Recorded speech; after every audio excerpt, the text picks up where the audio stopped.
Hello Highlanders and welcome to the video for the very first discussion session activity. Now normally the way these are going to work is that these videos are going to be a little bit more of an in-depth lecture on some of the concepts that students tend to have more trouble with, followed by some practice questions on those concepts. But for week one, since we really haven't covered that much material yet or gotten to anything that was incredibly complicated, this one's just more about having fun and seeing if you can apply the economic way of thinking to some of these questions. So the way this is going to traditionally work is I'm going to create these videos for the discussion sessions that you can watch before attempting your discussion session activity, simply because a lot of your teaching assistants don't have a lot of experience with creating online content, and I'm not going to ask them to do that now during this pretty rough time. So I'll be creating these videos, but you are welcome to contact your teaching assistant during your regularly scheduled discussion session time if you have any questions with regards to completing the activity. As far as this activity is concerned, again, I'm just going to be asking for your best attempts to answer these questions. There are essentially right answers to these questions, but I don't really expect you to know them just yet. Although if you are doing the steps for this module in order, then you'll realize after watching all the lecture videos that one of the answers to these questions was revealed during those lecture videos. But again, I don't expect you to know the right answers. We're just going to be grading you on your attempt to address the question. So with that in mind, let's just go through these questions and make sure you understand them, starting with question one. So question one reads, concerns that antidepressant medications led to suicidal thinking prompted the Food and Drug Administration to require that pharmaceutical companies put a warning label on certain antidepressant medications, indicating that the use of this medication may lead to suicidal behavior. Do you think this was a good idea? Why or why not? So again, I don't expect you to know the outcome of this particular policy, but again, based off of what you've learned so far in chapter one, do you think this was a good idea? Again, why or why not? Once you're done with question one, question two says, why are infant child seats required in cars that travel at 60 to 80 miles per hour, but not required in airplanes that travel over 500 miles per hour?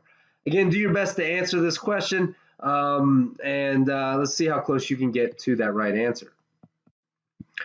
Question three says, assuming that blind people are not driving, or at least I hope they aren't, why is there Braille on drive-up ATM machines? So you might have noticed that the drive-up ATM machines have Braille on the keys, right? And again, Braille is something that blind people use to read by feeling out the bumps on those keys. Why is it that that Braille exists on drive-up ATM machines if almost certainly blind people are not driving up to them? Question four says, you are now the local government in charge of deciding how to spend your town's money on an environmental cleanup project. Assume all projects cost the same amount. Take a look at the different environmental plans and decide which one you'd want to employ and describe why you made the choice that you made.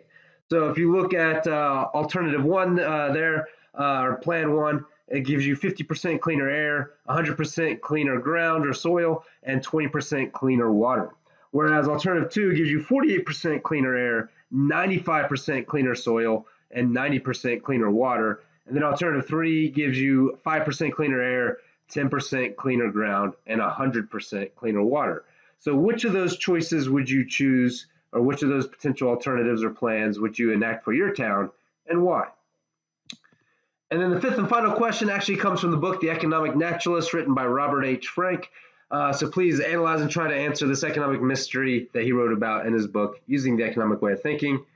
If you go to a local farm and pay to pick apples, the apples are significantly more expensive than if you went to the grocery store and bought them, despite the fact that you provide the labor for picking apples and the farm doesn't have to spend a dime transporting apples to the grocery store. Why do you think this is true? So you can try to use the economic way of thinking, put yourself into the mind of maybe the people who are running the farm, and see if you can come up with the answer to that question. So those are the 5 questions that you are expected to answer for your discussion session activity this week. Again, you are to complete it online, right? You can find the activity under assignments in the folder labeled discussion session activities. So again, don't necessarily worry about getting the right answers, although again, one of the answers is found within the chapter 1 lecture videos, but just do your best to answer the questions. When this activity closes at 11 p.m. on Friday, the answers will be revealed so that you can see what those right answers are. Good luck with the assignment. Again, please feel free to email me or let me know if you have any questions, or again, feel free to contact your TAs if you have any questions about the assignment. They should be able to help you with it. I hope you have a good one. Again, stay safe and healthy, and let me know if you need anything. Take care.